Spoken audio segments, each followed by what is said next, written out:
Magandang buhay po sa ating lahat. Si Father Boyet Valenzuela po ito, ang Parish Priest ng Prelsur Shrine of St. Joseph sa bayan ng Pulilio, Quezon. At sa pagkakataong ito ay hayaan ninyo na maibahagi ko ang ating mga ginagawang programa at activity dito sa ating parokya. Unang-una, kahapon po, October 31, ay binigyang din namin sa ating parokya ang halaga ng activity para sa buwan ng Oktubre na kung saan ay nagkaroon tayo ng pagkilala kay Santa Maria at binigyan din ang pagpapahalaga at pagpaparangal kay Santa Maria. Nagkaroon po kami ng prosesyon.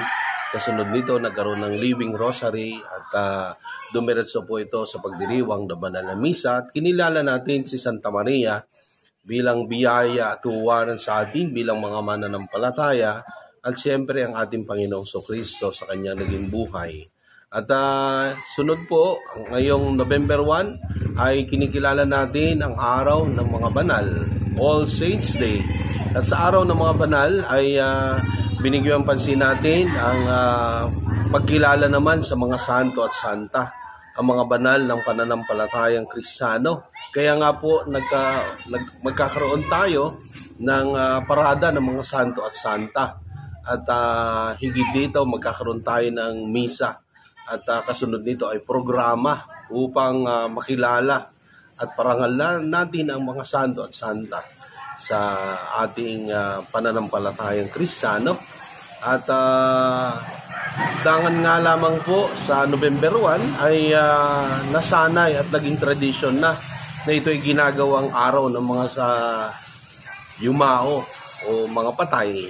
Kaya po kaninang umaga ay nagbasbas na ako ng mga puntod ng mga patay doon po sa sementeryo ng bayan ng Pulilio.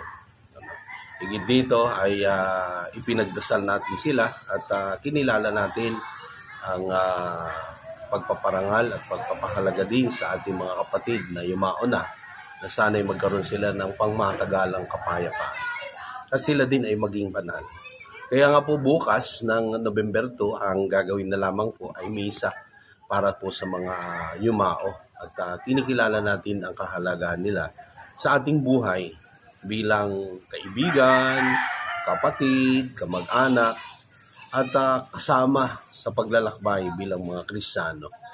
Kaya nga po, sa pagkakataong ito, sa 3 araw na activity, ay punong-puno po tayo ng mga mensahe at mga paalala sa ating sambayanan, sa ating mga mananampalataya.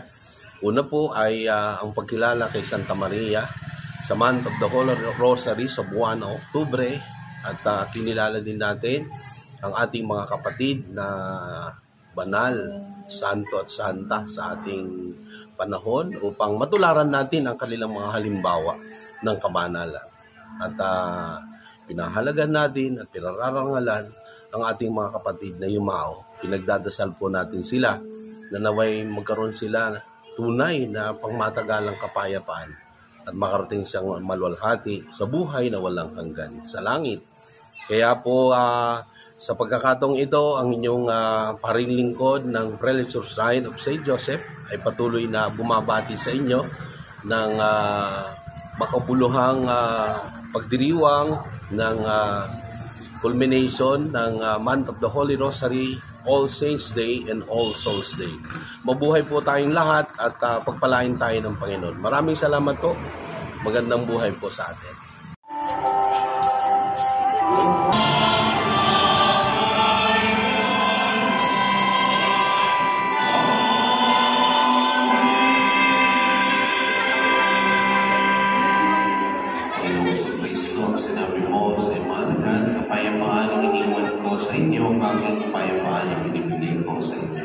Tungihin mo aming mananampalataya at ang aming mga pagkakasala. Pagkalooban mo kami ng kapayapaan, kaisayan mo sa iyong kalooban, kasama ng Espiritu Santo, magpasawalang hanggan. Amen. Ang kapayapaan ng Panginoon na may laging sa kayo. At sa mga bigyan tayong pagkakat ng kapayapaan. Peace be. Rama.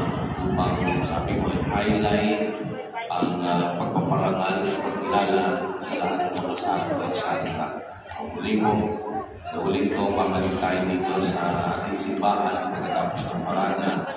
At ang kasunod nito ay yung ating programa.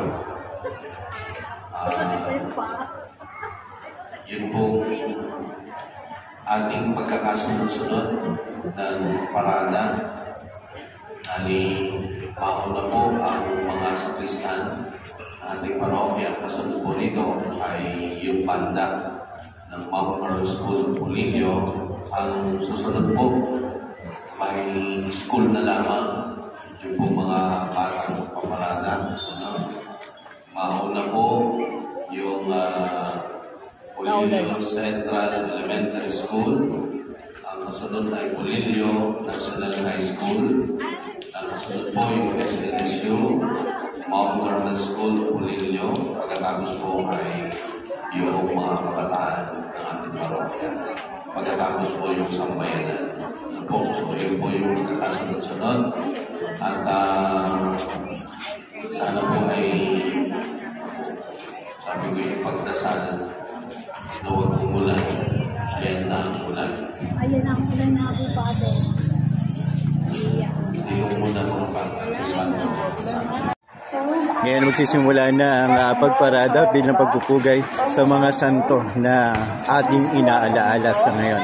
Narito pa rin tayo sa Prelitor Shrine ng St. Joseph dito sa Pulilio, Quezon.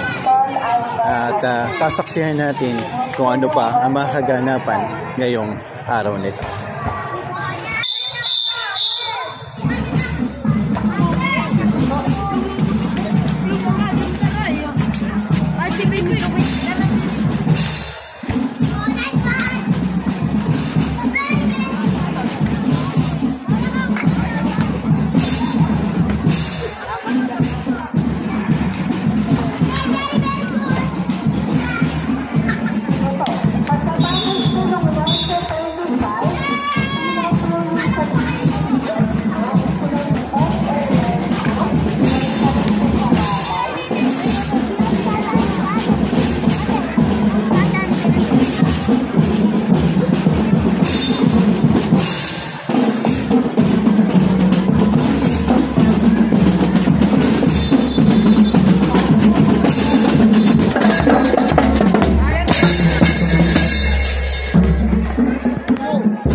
Kasama ngayon sa pagparada ang kanilang kura paroko. Ito si Father Boyet Valenzuela dito sa Pulillo, Quezon.